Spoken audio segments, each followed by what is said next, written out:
Bob Studio. Hello everyone and welcome back to my YouTube channel. This is going to be a little bit different recording today. I thought for those of you who are interested in this will be my history of audio games, how I got into starting playing audio games, and what made me ultimately interested in them. For those of you who don't like this kind of thing, you can just not watch this video, but I thought this would be interesting to do because some people like to hear about this. So let's rewind to, I want to say, 2004, maybe 2003 at the earliest. Actually, before I do that, I should tell you a little bit of background. So I was born blind, so I've been blind my whole life, and so audio games have been something I've been playing for almost 20, maybe 15, 17 years. I did take a little break, which I'll get to because that's a little bit later, but I've been playing audio games for quite a while. And so when I was growing up, we had all sorts of mainstream game consoles. We had GameCube, PlayStation. My sister had a PlayStation and a GameCube. And we also got a Wii for Christmas. I want to say, I think it was in 07. 06 or 07. So when we had those consoles around, I remember playing some mainstream games. Some of them were actually okay for me to play because I memorized. Some of them had cheats you could enable that would give you unlimited health, so you really couldn't die. It was just a matter of the only trouble I had was figuring out where to go, because some of them required you to actually walk and fight enemies. So I tried to play ones that didn't require that as much, and I actually played them pretty successfully. And then the Wii has, we still have the Wii actually, but it's pretty old now. The Wii has some games that I could play reasonably well, particularly the Wii Sports, which comes with, I think it comes with Wiis when you get them. The Wii Sports games, so there's like boxing, tennis, baseball, bowling, and golf on that particular disc, and I could play those reasonably well, as a couple of other Wii games. There was a golf one, and then a baseball one that I did play. Those were separate from the Wii Sports games. But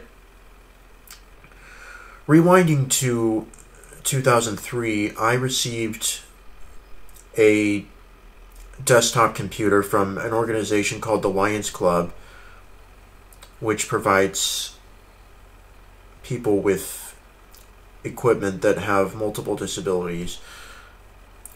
They got me a Windows XP desktop back in October. I think it was October of 2003. I can still remember it because it was the end of 2003, and I was just learning how to use a computer.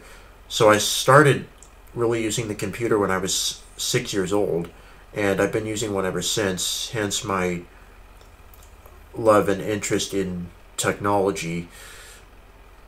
So I got the Windows XP computer in 2003. It was mine originally, but it kind of turned into a family desktop, so all of us in our family would use it. Because at that time we had that desktop, and then we had another Windows 2000 desktop that we used, that was actually older than mine, because we had it when I got my desktop from the Lions Club. That's the one my family used before that desktop, and then we got rid of it eventually and just started using that, my desktop. But when I got my desktop, my mom was looking for some games that I could play one day, because she's like, I wonder if there are any audio games out there that he can play. And so she started looking for some audio games and ran across this website called bscgames.com, which I actually reviewed some of their games on this channel. They are not around anymore, unfortunately. As of I believe 2015, they closed and put up all their games for free. But she found some games by them, and at the time they had made games like, there were a couple of word games. There was a game called Deke Out, not Super Deke Out, but just the regular Deke Out, where you have to chase a robot around a board and avoid it as long as possible. And then Finger Panic was a game where you I think you were on a 10 by 10 board, and you had to collect Cracker Jacks in a certain amount of time, and when you collected each of them, there was a certain amount you had to collect in a certain amount of seconds, and then you leveled up and the board would reset. There was Sonic Match, which was a failed to connect dialogue. An unexpected error occurred. Encoding off studio. Which was a kind of a Bobbit style game, in that you heard sounds from you heard different sounds, and depending on which sound you heard, you had to press the corresponding arrow key. So there was a specific sound for right arrow, up arrow, left arrow, and down arrow. And then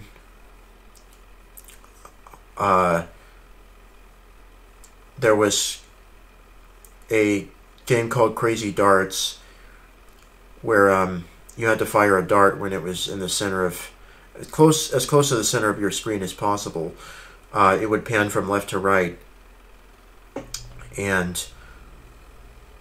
or right to left, and then you had to fire when it was in the center of the screen, and depending on how close it was to the center, you got a certain amount of points.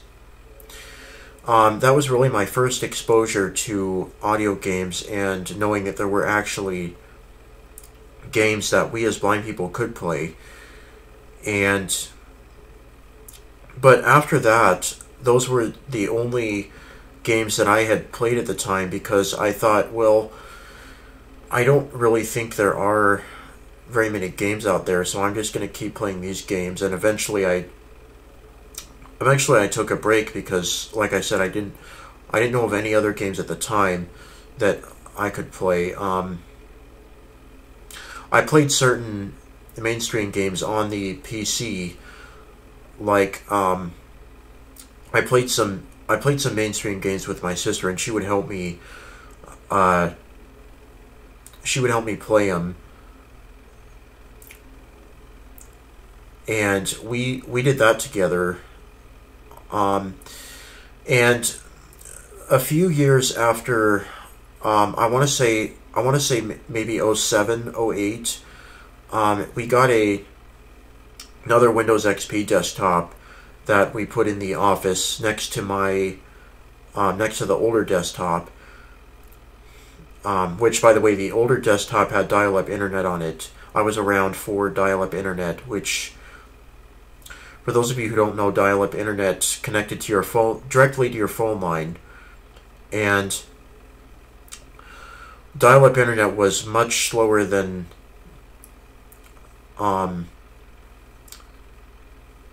Wi-Fi, than internet connections we know today.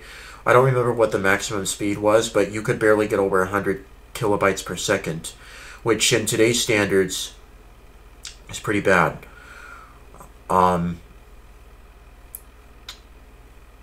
So that's how slow dial-up internet was. So that desktop had dial-up internet on it, and then we purchased another Windows XP desktop that we actually put wireless internet on. And this one I used. I started really using in 2009, and that's when I discovered such things as audiogames.net.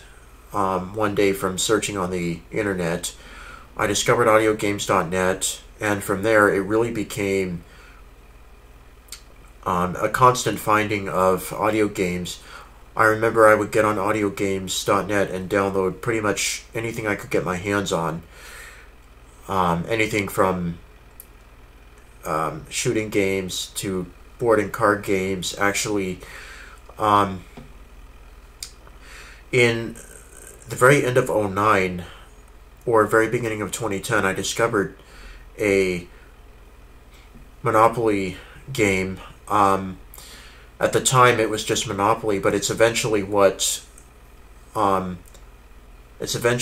it eventually became RS Games, the RS Games client, and had many more games added over the years, and still is having games added. They try and add 1 or 2 games per year, usually around December sometime. And Monopoly, back then, the Monopoly that they had, you could play online with people. That is still in the RS Games client. It wasn't much different than it is now. Other than, like I said, it was a standalone program, so no client to be launched.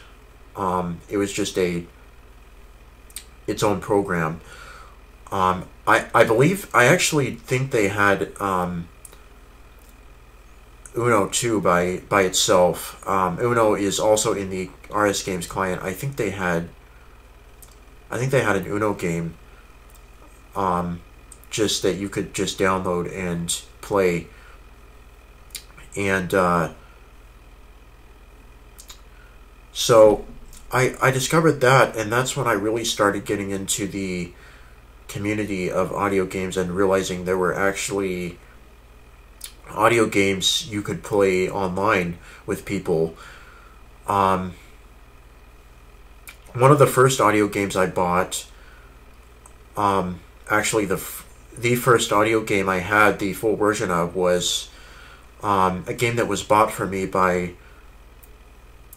another uncle of mine who is blind as well, called Pipe 2 Blast Chamber, and that game I demonstrated on this channel. It was a game that BSC Games, or blindsoftware.com, made. Blindsoftware.com is it's BSC Games, or blindsoftware.com is kind of a redirect of BSC Games, because Blind Software developed other pieces of software besides just audio games, but BSC Games was their website that was dedicated to games. But Blind Software, you could also download them on. But anyway, that was the first registered audio game I had, and I actually played. I remember I had the demo of it at first on one of our SP desktops, the newer one, and it was a 15-day demo that could only let you. It would only let you play the first 4 levels on the easy difficulty, 4 out of 16 levels, and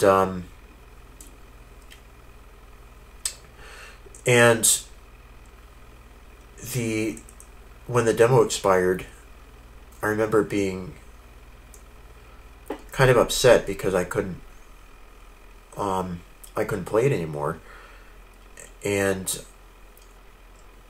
so I actually put the installers on a flash drive and put them on my old XP desktop because I wanted to play them again, and that was a way I could renew the demo version of that game, as well as some other games I had the demos of, like Hunter, Tropenum 2,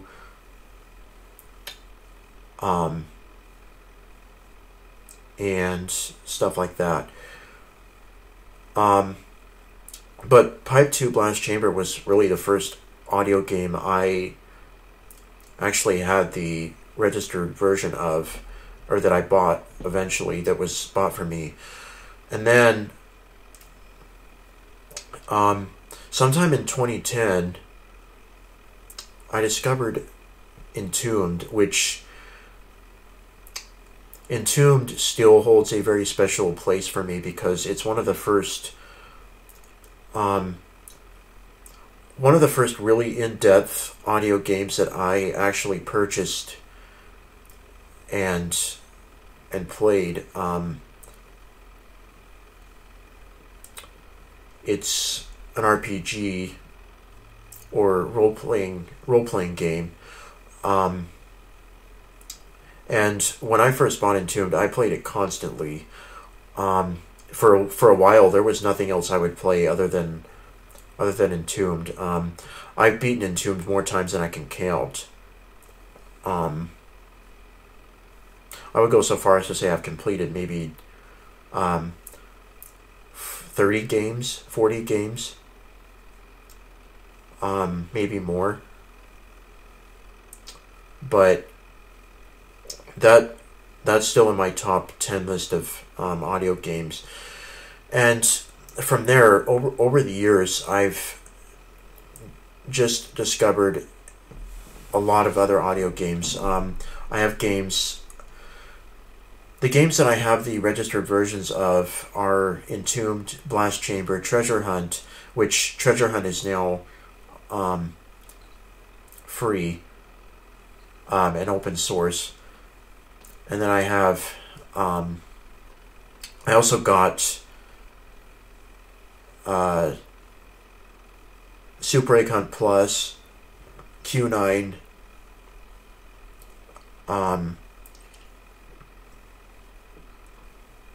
The Veil, which is one of the more recent audio games, came out last year, and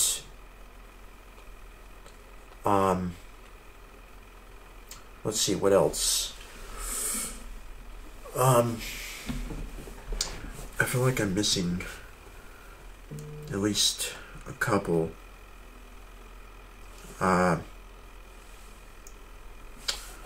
Let's see. I said Entombed. Superlium and Judgment Day.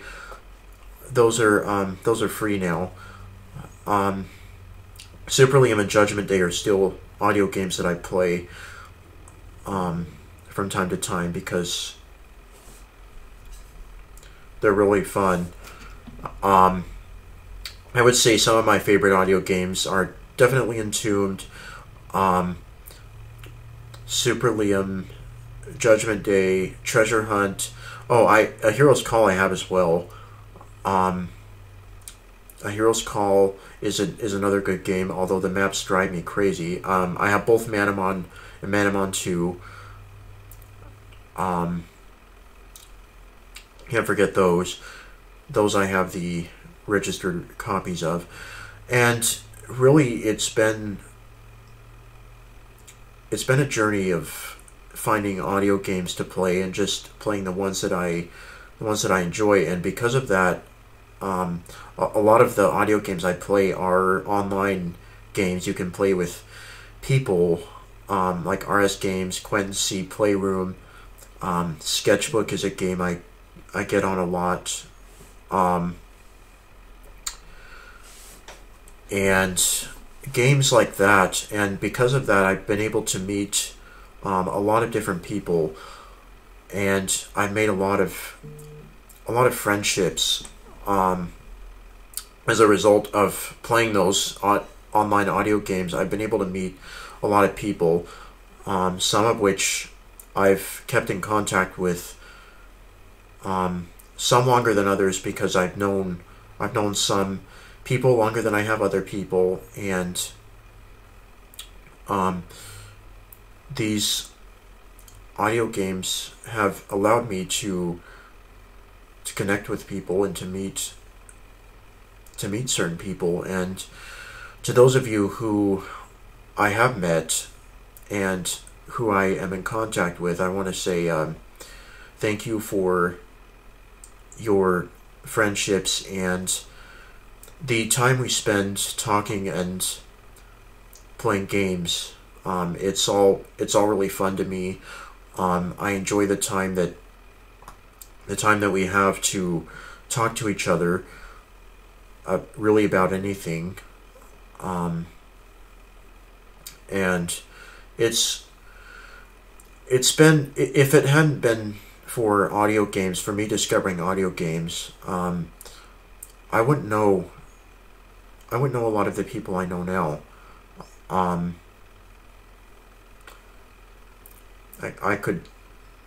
mean, to this day, I could still not be playing audio games and just doing other stuff, but I may not even, well, chances are I would know what audio games are, but I may have not, and it's thanks to my my curiosity and stuff that I discovered that allows me to play the games I enjoy now. So yeah, that's kind of my audio game history. There's hundreds of audio games I've tried over the years. Some I like more than others. Some I hate. Some I really enjoy, but that's just the way it is with games. Some are better than others, and sometimes it's not the fault of the developer, but it's a matter of personal preference, what games I enjoy and what games I don't.